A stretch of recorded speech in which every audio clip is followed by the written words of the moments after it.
right, well, tonight we're going to be back in 1 Samuel. We're actually be looking at chapters 24 and 26, and you'll see why we're skipping 25, which we'll get to next week here in just a moment.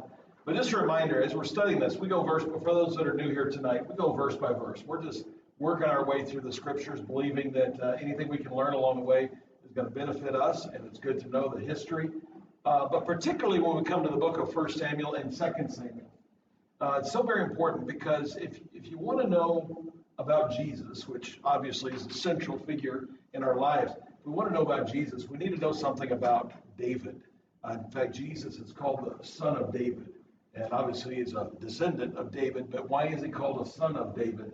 Well, that's why we need to go back and study the life of David. Now, we're at this point in chapter 24 and chapter 26 when the reign of King Saul is on the decline. In fact, in chapter 26, we're going to have our last conversation between Saul and David. They're never going to see each other again. Saul will eventually die, and David will rise to be king over all of Israel. But right now, Saul is still king. David has been anointed. He is the heir apparent, and Saul is trying to kill David. And we know that this evil spirit has been tormenting Saul, and Saul looks incredibly bipolar. He's an unstable man. One minute he's apologizing to David, the next minute he's throwing things at him, trying to kill him. And so that's where we find ourselves. Now, the reason we're doing chapter 24 and 26 together is that in both of these chapters, David spares Saul's life. And in chapter 25, David is going to spare someone else's life that he was ready to kill. But thanks to a woman speaking some truth into his life, he didn't, because it would have been an unrighteous act. But here, after multiple attempts by Saul to kill David in these two chapters, David has an opportunity to kill Saul, and he doesn't take it. And it's an important reason why, because as we started out, we saw that David wasn't a man full of faith. He had faith, but he wasn't a man full of faith. But as things are progressing, we see more and more and more that he's trusting God, not the counsel of ordinary people. He's trusting the word of God. He's trusting God's direction, not his own passions or the passions of the people around him. And that's an important thing because at some point, David is called a man after God's own heart. Well, he didn't start out that way, but he's becoming that. And in these two chapters looked at together, we see that. And one last word of introduction before we get into chapter 24. One of the neat differences between these chapters is that in both of these times, in both of these instances, Saul is in the vicinity in order to kill David. He's there for that reason. And in the first chapter, we're going to look at chapter 24, David is on the defense. And in chapter 26, he's most definitely on the offense. And you'll see the difference, even still, how he chooses to act as we go through that. So we're going to start looking at David on the defense in chapter 24. And key words to watch for as we're going to work our way through. We're going to look at several things here, but as we're working our way through chapter 24, you're going to watch for the words cutting off or very similar phrases, depending on what the translators use. But it's this phrase that appears, I think, 4 times in this chapter, and it's a very significant phrase, and you'll notice it as we're going through. Okay, chapter 24, verse 1. After Saul returned from pursuing the Philistines, he was told, David is in the desert of En-Gedi. Now remember, last chapter, they were about to come to blows, and Saul enormously outnumbered David. David had several hundred men with him, but Saul had thousands. He's going to keep his thousands, but things did not look good until a man runs up and tells Saul, the Philistines are attacking a village. We got to go help them, and they broke off their attack. So this is Saul returning after dealing with the Philistines, and he was told David is in the desert of En-Gedi. So Saul took 3,000 able young men from all Israel and set out to look for David and his men near the crags of the wild goats. Now, one thing that we've seen in this book is that there is this phrase in the NIV translated thousands, where we have 3,000 able young men. That word can also be translated as military units. So we don't know that it was 3,000 or 3 military units. Nevertheless, it was a large number of soldiers, way more than David had, and he had quite a force that was ready to deal with David. So 3,000 works for us in this note. But he says he pursued him to the desert of En-Gedi. and he was looking for David near the crags of the wild goats. Now, my wife and I, some of you maybe have been there. It's a place you definitely, if you ever go to Israel, don't go now. Okay, not a good time. If you go, this is definitely one of those places that you're going to see. It's halfway down the Dead Sea. So about, if you look at the Dead Sea vertically, it's about the midpoint on the western side. Now, as you show up there and you get off your tour bus, the first thing you're looking is like, we're going to walk out into the middle of this desert. It's definitely in the middle of the desert. Because right behind you, you just got off the bus, right behind you is the Dead Sea, and it's dead. There's not a living thing in it. And then your guide is marching you into the desert, up into the mountains. And the first things you notice, everybody notices the first time, you see the wildlife. That's the Syrian hyrax. Syrian hyrax, they're adorable. They're like marmots or something. I don't know, but we probably have some here in Costa Rica because we've got everything. The Syrian hyrax, and then you look over and you see goats. I should have zoomed in on there. Trust me, there's goats right there in the middle, and they're everywhere. These are mountain goats. They are just all over the place. And that's where this crags of the wild goats, you get the idea, because this is their territory. This is their turf. As you start walking up the valley, one of the things you notice, and this is very relevant to our story in chapter 24, is caves. There are caves. You start walking up this valley. On your right and on your left, everywhere you look, caves. More caves. Just hollowed out. And some of them have signs of, obviously people have maybe been in them and built arches along the top. So you see some artifacts, you see some things that have been stacked. And so it's obviously signs of human life, but there's caves everywhere. And then there's the water. Remember, you're in the desert, but En-Gedi is an oasis. There is a spring at the end of the valley, and the water is just gushing up out of the spring and giving life to the area. So why would David and his 600 men be in En-Gedi? They like hyrax, all right? Little roasted hyrax with some nice fresh water. I don't know what they ate, maybe goat, but they definitely had fresh water. And then they had all of these caves. Remember, they're being pursued by a madman with a large army, and a cave is a great place to hide. And there's lots of caves. I mean, lots of caves. Everywhere you look, you see these caves. Some small, some deep, and you can't even see the back of them. They go way, way, way back into the hillside. All right, back to our text in verse 3. He came to the sheep pens. Along the way, a cave was there, and Saul went in to relieve himself. David and his men were far back in the cave. My wife likes it when I give visuals. I'm not going to give you a visual for this, okay? Just going to use your imagination. It does mean what you think it means. We're talking number 2, all right? So, cave, it's cool. Take off your outer garment, relax, a little magazine, whatever you need, okay? Saul goes back into the cave. What he doesn't know, and this is the killer, David and some of his most fearsome warriors are deep back in the cave. Now, the thing about it is, if you've ever been in a cave, we've all been in a cave. Now, if you're walking into the cave from the bright outside, your eyes are adjusted for the bright light, and you walk into the cave, what can you see? Nothing. It's just pitch black because your pupils are still little tiny dots, and you can't make out anything. But if you're in the back of the cave, and you've been back there for a while, and you're looking out, what can you see? Everything. So could you just imagine, I love to imagine the scene, part of the scene. I don't want to imagine the whole scene, but David and his men are sitting there and it's like, is that? It is. Oh my gosh, can you believe it? And so this is the scene that we walk up on. All right, verse 4, the men said, this is the day the Lord spoke of when he said to you, I will give your enemy into your hands for you to deal with as you wish. Then David crept up unnoticed and cut off a corner of Saul's robe. Now, before we go further, we have to deal with this. It sounds like his men are quoting some prophecy that they had received. Problem is, in our biblical text, there is no sign that this was ever given to David, that this was a prophecy. And we're going to see that this is probably bad advice. Why is it bad advice? The worst kind of advice, in my opinion, for the Christian to hear is advice that sounds spiritual, but isn't. You know what I'm saying? Has anyone ever walked up to you in church or just in your life and said, hey, I've got a message for you from God? You know, they're going to deliver because God can't speak to you, but God spoke to them about you, and now they're going to come and tell you something. That happens to me time to time. Always terrifies me. You know, because I'm like, how am I going to handle this person?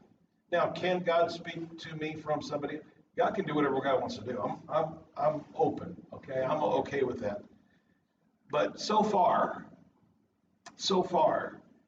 what I've been on the receiving end of is spiritual sounding opinion from the other person. And I think that's what's happening here. You know, as soldiers, you know, these are soldiers. These are professional killers. And now you see the key guy that wants to kill your boss. And so your boss happens to be a really spiritual guy. So how are you going to encourage him to handle the situation? Are you going to speak as if it's spiritual? This is the day the Lord has spake unto you. I will give your enemy into your hands. The problem is, and here now, so how do you know? How do you know if God is speaking versus somebody giving an opinion? Well, let me tell you this. When God is speaking, God will never contradict himself. All right? Now, God has spoken through his word. So David had this, you know, pretty easy thing to figure out that, okay, these guys are speaking. They're saying this is from the Lord, but it contradicts. It contradicts. Who am I? And this, you're going to get to this. But he knows that Saul has been anointed by God to be king over Israel. Now, if you've been chosen and anointed and placed by God, who is it that can take you out? God. Who cannot take you out? Anyone else. So already David has this conflicting advice, and it conflicts with the word that he knows. God put Saul in as king. Only God can take him out. But David's still human. And he's got all these guys around him, you know, telling him, hey, do something. So what he does is he has this idea. He's not going to kill him, but he's going to sneak up and he's going to cut the corner out of his robe. Now, I think he took the robe off at this point, Saul. I don't think we're talking close-hand combat here, okay? I think he went into the cave and took off his cloak to make himself comfortable. All right, enough said about that. So David scoots up in the dark, cuts the corner off. Now, this is significant because the robe, the outer robe of a person identified their station in life, especially if they were in a high station. And nobody's in a higher station in Israel than the king of Israel. So he's got a great robe. And at the end, he's got tassels, according to Leviticus. He's got frills. He's probably got some gold inlay. It's a nice robe. And David takes his knife, takes his cutting instrument, and cuts off a corner of it. And then he scoots back. But it was still the wrong thing to do. Why was it the wrong thing to do? You know, it's wrong to tear up other people's stuff. Did you guys know that? I turned on the TV the other day, and apparently the world has forgotten it's wrong to tear up other people's stuff.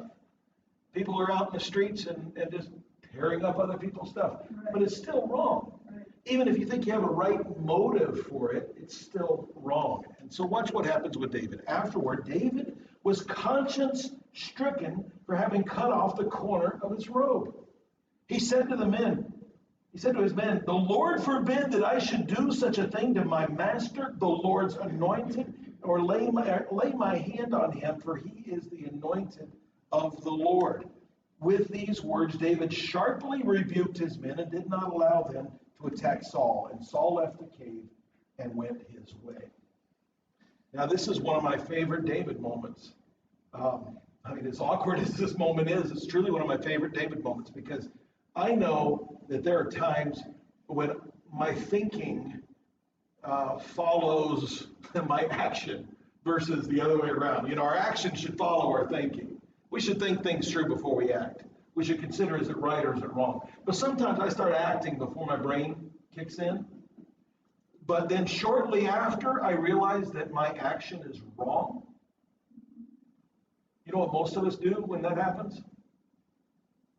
We do nothing. Maybe we justify it.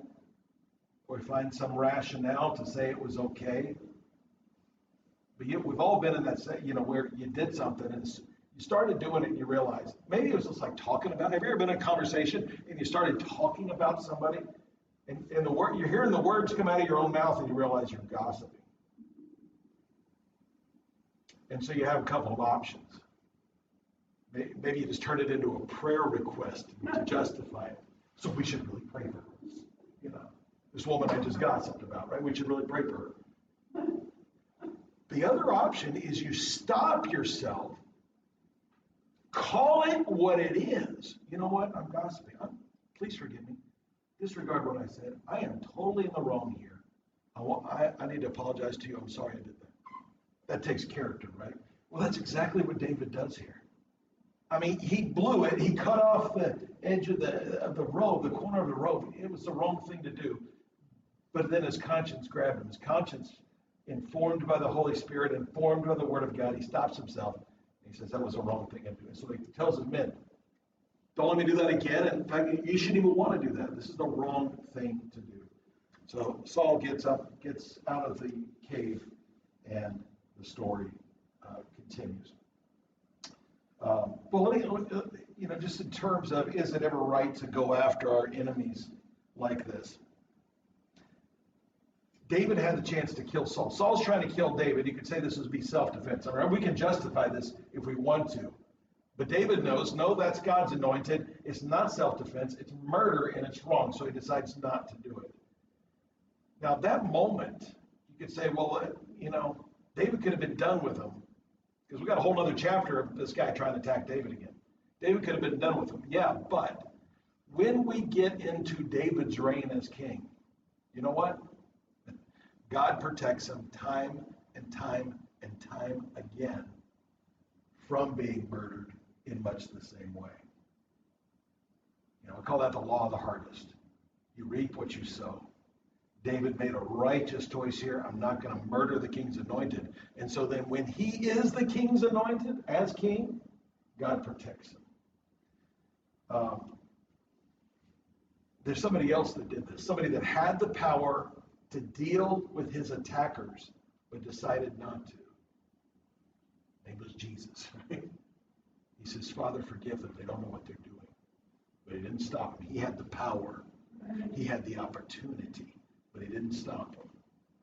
He didn't murder them. They were actually fulfilling a purpose. And oddly enough, Saul and David are fulfilling their purposes. Let's pick up verse 8. Then David went out of the cave and called out to Saul, my lord the king. When Saul looked behind him, David bowed down and prostrated himself with his face to the ground. He said to Saul, why do you listen when men say David is bent on harming you? This day you have seen with your own eyes how the Lord delivered you into my hands in the cave. Some urged me to kill you, but I spared you. I said, I will not lay my hand on the Lord because he is the Lord's anointed.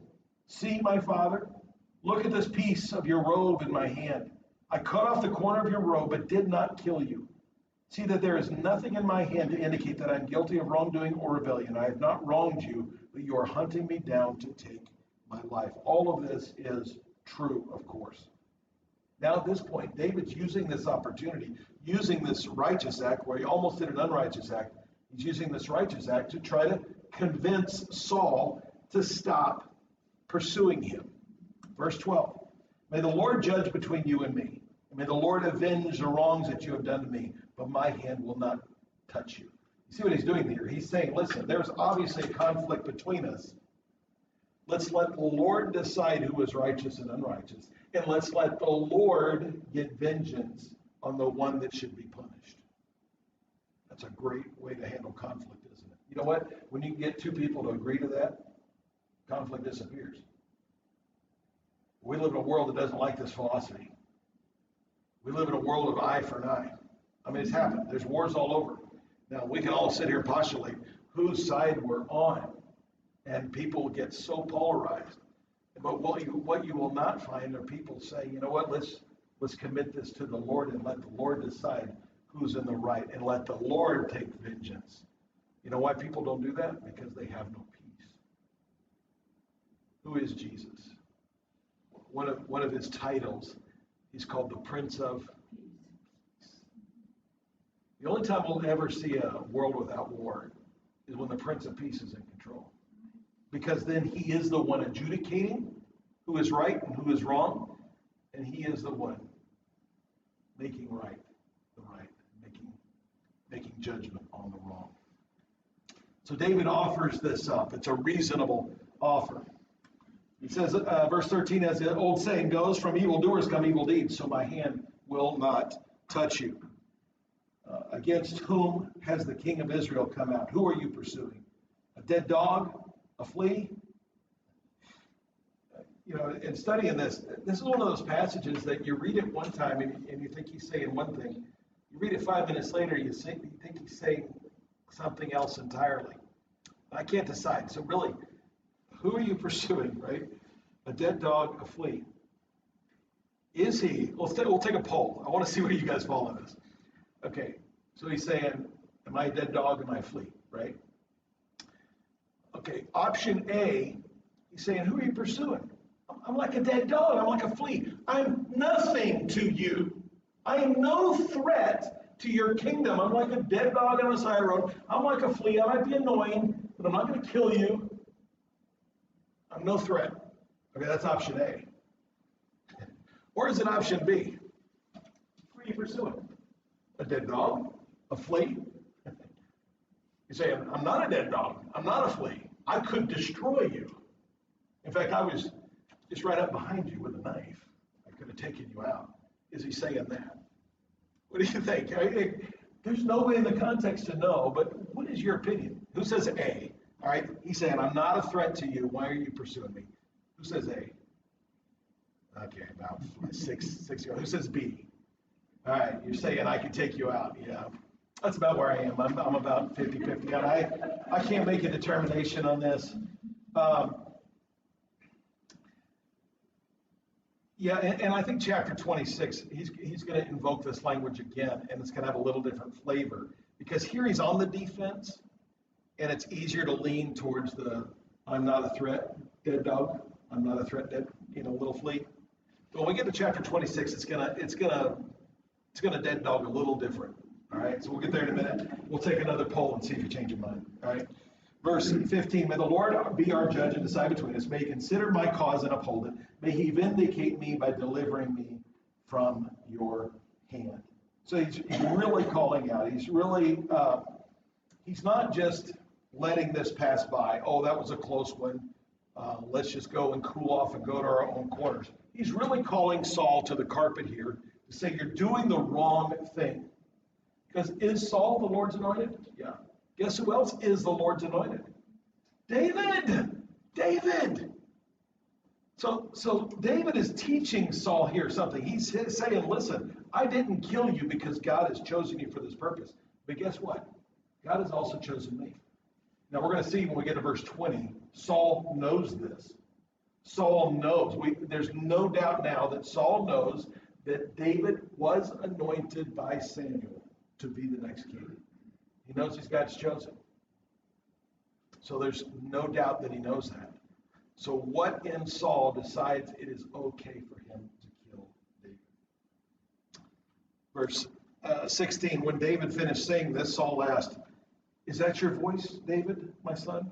Now, David called Saul his father. Saul here calls David his son. Now, they were not biological father and son, but David did marry his daughter. He was in the king's house. And these terms are meant to be affectionate. I'm pointing this out now because when we get to chapter 26, David doesn't call him father again. He's done. He's had enough of this man. But in this chapter, it feels like he's still hanging on to some of that compassion, some of that softness.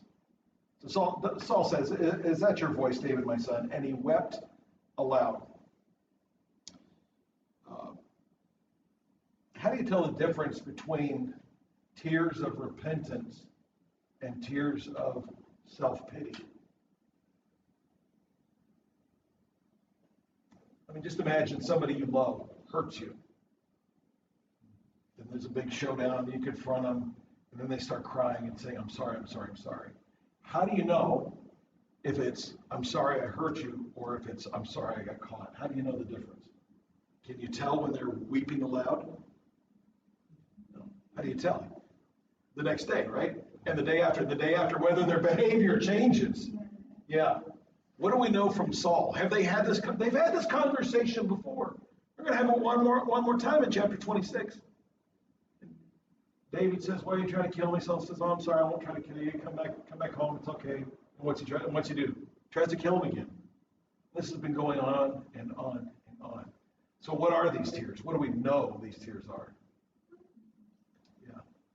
He is, this is not a term we're going to find in the Bible, but there's this bipolar nature of David. Some say, is he demon possessed, or is he just broken inside? But he's got these violent swings of personality where I believe there is a part of him that loves David and wants the best for David, then it swings violently and is filled with this jealousy, with this envy, and he just wants to destroy David because David is what's the only thing standing between him and total control. So right now it's not a good look, his weeping aloud. He says, "You are more righteous than I." He said, "You have treated me well, but I have treated you badly." Understatement. "You have just told me now," verse 18, "you have just told me now about the good you did to me. The Lord delivered me into your hands, but you did not kill me." When a man finds his enemy, does he let him get away unharmed? May the Lord reward you well for the way you have treated me today. I know that you will surely be king. There it is.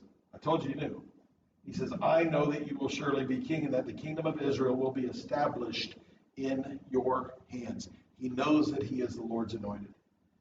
And so now there's this, the most pathetic moment in Saul's career is this bargaining. He says, "Now swear to me by the Lord that you will not kill off my descendants or wipe out my name from my father's family." Now, remember, David had already made an oath with Saul's son, Jonathan. He had already promised, "I'm not going to kill you." Now, in the ancient Near East, this was kind of the rule of the law. When a new king arose and usurped an old king, the first thing they would do as he assumed power was kill all the old king's family. Otherwise, they would be upset because they don't live in the palace, they don't have all this tax money to spend, and so they might try to raise up a rebellion and take out the new king. So the first thing the new king does, this is normal in ancient Near East culture, kill the old king's family. So Saul is saying, he's saying a couple of things. He's saying, first of all, don't kill off my descendants, and don't wipe out my name. Sometimes when you look in archaeology, it's hard to find archaeological evidence of significant figures. And it's typically because the guy that came after him wiped out his name. It's very difficult in Egyptology, the study of the pharaohs, because a new pharaoh would come along and he'd just rewrite history. No, he was descended from God. He is a gift from the heavens, and he just kind of wipes out the old guy. The same thing happened in Israel very often. We have better records in Israel, but it would happen. So Saul is asking for his protection of his posterity. So in verse 22, David makes the pledge. So David gave his oath to Saul. Then Saul returned home, but David and his men went up to the stronghold. So here chapter 24 is coming to an end. And it says David went up to the stronghold. Now we have a few options here. We see the caves of Adullam. We can return back into En-Gedi. Or just a few miles away from En-Gedi is another stronghold that some people think might be where he went. Now, unfortunately, it's been a stronghold for so long, it's got layers and layers and layers. So it didn't look like this in David's time, but Masada became a fortress. Now, eventually King Herod, we're talking about during the time of Christ, King Herod came in and he built a palace that came down the front of this high plateaued rock, and Herod's palace came down here. It was kind of his summer place. Had a nice view of the Dead Sea because if you're looking out this way, you're looking at the Dead Sea. It's just absolutely beautiful. When the Romans sacked Israel in AD 70 and came to Masada, there was a last remnant of Jews up there. They ended up committing suicide, but it took the Romans forever to get to them. They ended up just piling up dirt and building a massive rampart, a ramp just straight up the backside of Masada. So it is definitely a fortified, a stronghold, and definitely a possibility of a good place to go hang out. Don't, take your water with you, take your supplies with you, but it's one of the possibilities. No way to know for sure, but he's in the area and he's hiding. So that's David on the defense. Now I want to turn quickly. Just give me a few minutes. We'll knock this out. We'll look at David on the offense as Saul is still trying to kill him in chapter 26. Starting in verse 1, the Ziphites went to Saul at Gibeah and said, "Is not David hiding on the hill of Hakilah, which faces Jeshimon?" Now, if that sounds like something familiar, like you've heard before, those of you that were here were in chapter 23, these Ziphites did this before. That David's in their area, and they run tattling to Saul. Now, it's hard to be too hard on them because Saul has this bad habit of wiping out entire towns. If they find out they were covering up information. So the Ziphites don't want to get wiped out. They go to Saul. They say, it's possible he's in our area, so you may want to come and take a look. So Saul went down to the desert of Ziph with his 3,000 select Israelite troops to search there for David. Saul made his camp beside the road on the hill of Hakilah facing Jeshimon, but David stayed in the wilderness. When he saw that Saul had followed him there, he sent out scouts and learned that Saul had definitely arrived. Then David set out and went to the place where Saul had camped. He saw where Saul and Abner, son of Ner, the commander of the army, had lain down. Saul was lying inside the camp with the army encamped around him. So this is a twist. This is the first time when Saul is finally getting close to David. David says, okay, and he makes an advance. He makes a move. So he's on the kind of the opposite side of the hill now. He can crawl up at night, look down the other side of the mountain, and he can see the encampment.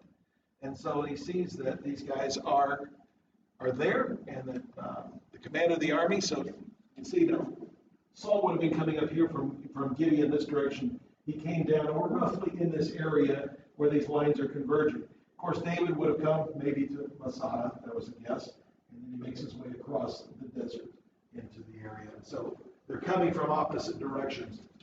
So he's relying on spies. He's relying on words that he's getting as people are traveling town to town.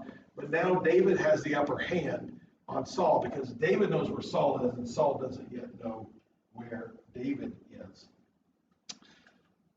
Verse 6, David then asked Ahimelech the Hittite and Abishai, son of Zeruiah, Joab's brother, "Who will go down into the camp with me to Saul?"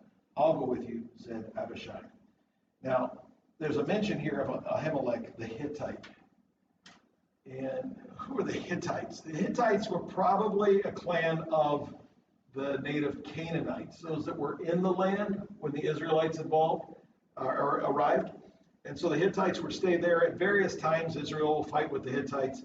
But why does this get mentioned here? Because Ahimelech, we're not really going to deal with him. Why does the writer bring this up? And I have an idea. One of the things we see about Saul is he has an army, but it's basically a forced army. He's king. So he goes town to town. He picks out the best men and orders them to come and serve him. This is what kings do. David's following. These are volunteers. These are men that want to be with David. And so it gets mentioned that there's a Hittite. He's not even an Israelite. He's not a Judite. He's a Hittite and an old Canaanite, and he's following David. So I think that this is meant to show us that David was a more charismatic. He was somebody you wanted to follow. He could attract people from everywhere to follow him. Now, there's another Hittite that we know is going to follow him. He's a real powerful commander. His name was Uriah. I'm getting ahead of myself, right? Uriah the Hittite was married to a woman named Bathsheba. David, in his darker moment, is end up killing Uriah. But for now, this is he's asking, who wants to go with me down into the camp? Now get this. This is a volunteer mission. This is like those World War II movies. All right, we're going on a mission, but I only take volunteers. And everybody steps forward. Yeah, take me, right? This is what's happening here. We're going to go down into the camp while everybody's asleep. I mean, it's like one of those cartoons. You're going to tiptoe, past the coyote or whatever. You're going to go right into the heart of the camp. And so Abishai says he will go. Verse 7. So David and Abishai went to the army by night, and there was Saul lying asleep inside the camp with a spear stuck in the ground near his head. Abner and the soldiers were lying around him. Now, this is something that's actually still true today among the Bedouin. You can still find Bedouin tribes that camp in the desert. How do you, and Arab tribes as well, how do you know who's in charge? Who's the sheikh of the tribe? Well, there's still this tradition that a spear thrust in the ground outside the tent marks who the leader is. And so that's what we have here. Here's Saul asleep, and then his spear is stuck in the ground. Now, why else is that significant? Remember, when Saul started trying to kill David, it was in the palace. David's got his harp. Saul has his spear, and he's throwing it. Same spear. This is the spear. This spear represents life and death. This is the spear Saul tried to murder David with on multiple occasions, and it's standing right outside. And so that's what they find when they come up on the camp. Verse 8, Abishai said to David, "Today God has delivered your enemy into your hands. Now let me pin him to the ground with one thrust of the spear. I won't strike him twice." I can only assume Abishai was not in the cave when David dressed his men down and said, "Listen, we're not going to do this." Because he's almost identical words. The Lord has delivered him into your hands. But David, no hesitation now, no cutting off the robe now. David has learned, and we see his maturity here. Verse 9, but David said to Abishai, "Don't destroy him. Who can lay a hand on the Lord's anointed and be guiltless? As surely as the Lord lives," he said, "the Lord himself will strike him, or his time will come and he will die, or he will go into battle and perish." Okay, so David's recognizing, listen, Saul's life is in God's hands. And it's not like David hasn't thought about it. He popped off a list of 3 possibilities of ways that he could die. Oh, he's just gonna die, or somebody else is gonna kill him, or he's gonna go into battle and perish. So it's a reality, but he recognizes, I'm not the one to kill him. He's in God's hands. Verse 11, but the Lord forbid that I should lay a hand on the Lord's anointed. Now get the spear and water jug that are near his head, and let's go. So there are 2 things. There was a spear, and there's the water jug. Now, the spear is obviously emblematic of his kingship. All right, it's like a scepter for him, because remember he had it in his hand in the throne room all the time. So this spear is a symbol of him being king. David taking it away is saying 2 things. I could have taken your life, but I am going to take your kingship. But then he also takes the water jug. Why take the water jug? What is the water jug symbol of? Well, you're in the desert, so it's called life. Yeah, it's called thirst. So it represents life too. And we'll see what he does with these 2 things here in a moment. So he takes those 2 things. Verse 12. So David took the spear and the water jug near Saul's head, and they left. No one saw or knew about it, nor did anyone wake up. They were all sleeping because the Lord had put them into a deep sleep. So that's the ultimate in camouflage. You got God on your side. And, these were warriors. It's not unusual that they would sleep deeply, but we have this message in the scripture that says the Lord kept them asleep. Verse 13. Then David crossed over to the other side and stood on top of the hill some distance away. There was a wide space between them. He called out to the army and to Abner, son of Ner. "Aren't you going to answer me, Abner?" Abner replied, "Who are you who calls to the king?" David said, "You are a man, aren't you?" Smack talk in the Bible. I'm telling you, it's there. You're a man. I love it. You're a man, aren't you? So David, he's a righteous guy, but he's not a wimp. He's not going to play. This is not patty cake. This is life and death. You're a man, aren't you? And who is like you in Israel? Why didn't you guard your Lord the king? Someone came to destroy your Lord the king. So he's calling out the guy that was the chief bodyguard for Saul. Now, it is a bit of smack talk, but there's also a seriousness to this that is incredibly interesting to me. Who came to destroy the Lord? Saul. Who came to destroy him? It wasn't David. It was Abishai who came to destroy him. Who saved Saul? It wasn't Abner. It was David. So that's a total flip the script of who was supposed to be doing what, and it turns it on its head. And it makes David the righteous hero, the savior of the king. And he's calling out the one who dropped the ball, the one who was asleep, who was supposed to be protecting the king. And so he calls him on it in verse 16. He says, what you have done is not good. As surely as the Lord lives, you and your men must die, because you did not guard your master, the Lord's anointed. Look around you. Where are the king's spear and water jug that were near his head? Oh, that's a great scene. Verse 17, Saul recognized David's voice and says, is that your voice, David, my son? Now, he calls David his son. David, like I said, David is not going to call him father. There's an end to that. David replied, yes, it is, my Lord the king. Now, you see, now that's a significant difference in reply. Somebody calls you son, you reply with father. Luke and Vader did it, right? But here he's like, calls him son. He doesn't call him father. No, you're just the king. You're just the anointed. That's all. And he added, why is my Lord pursuing his servant? What have I done? What wrong am I guilty of? Same conversation they had before. Verse 19, though, he lays into him. Now let the Lord listen to his servant's word.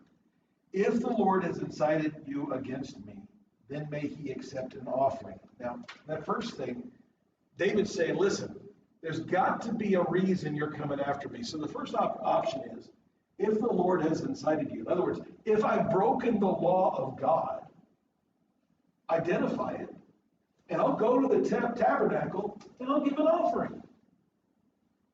Because that's what you do when you're under the law. If, however, people have done it, may they be cursed before the Lord. In other words, Saul, if you're sitting there and you got your little round table, your kitchen cabinet, and somebody there is telling you to come after me, that person needs to be judged. That person needs to be dealt with by God. They have driven me from my share in the Lord's inheritance and have said, go serve other gods. Now, this is a curious phrase that we have to understand ancient Near East tradition, because in that culture and in that age, people looked at the worship of a god in terms of geography. So who was the God of Israel? Yahweh. Who was the god of the Canaanites? Baal or Ashtaroth. Right? And they were all looked at it geographically. So now look, David has been pushed out of the land because Saul is trying to kill him. So in a sense, they're saying, go serve other gods. You know, you need to go live in Egypt and worship the pharaohs. Go serve other gods. Now, so he's the idea that he's being forced away from his land is what this last phrase means. Now, and notice then how he ties it to my share in the Lord's inheritance. Again, this is a land issue. God gave the land of Israel to Abraham and his descendants through Isaac. And now David, a son of Abraham, is not allowed to live in the land. And that's not acceptable. By the way, that's still the conflict today in Israel. Right? It's the claim to the land. You see, because I've seen people say, well, why don't we just carve up a big chunk of Texas? Let the Jews just all migrate. They could have twice the size of Israel. We got a lot of Texas, right? Or why don't we there was a plan at one point to carve up a piece of Africa and to give it to the Jews. But guess what? They didn't want it. Why? Because it wasn't their inheritance. It wasn't the land of promise. So this is where David is saying, you have kept me out of my due inheritance. You're keeping me out of the land. Verse 20, now do not let my blood fall to the ground far from the presence of the Lord. You know, I don't want to die out of Israel. The king of Israel has come out to look for a flea as one hunts a partridge in the mountains. Okay, now there's the flea language. We didn't get the dog, but we got the flea. Now, does this sound like, hey, I'm a flea that can destroy you and annoy you? Or is this, I'm nothing. You've come out here to destroy me like somebody hunts for the little birds in the mountains. Yeah. It's more on the, what are you thinking? Because we've never seen David try to destroy Saul. The closest he came was in the back of a cave, when for a moment There was the opportunity, but he didn't take it. He offered no malice to Saul. 5 more verses. Verse 21. Then Saul said, I have sinned. Come back, David, my son. Again. Because you consider my life precious today, I will not try to harm you again. Surely I have acted like a fool and been terribly wrong. What do they say? Fool me once, shame on you. Fool me twice, shame on me. Or 3 or 4 or 5 times. Here is the king's spear, David answered. Let one of your young men come over and get it. The Lord rewards everyone for their righteousness and faithfulness. The Lord delivered you into my hands today, but I would not lay a hand on the Lord's anointed. As surely as I valued your life today, may the Lord value my life and deliver me from all my trouble.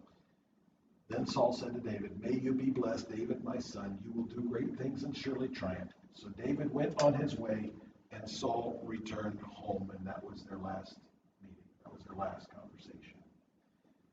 So what do we take away from it?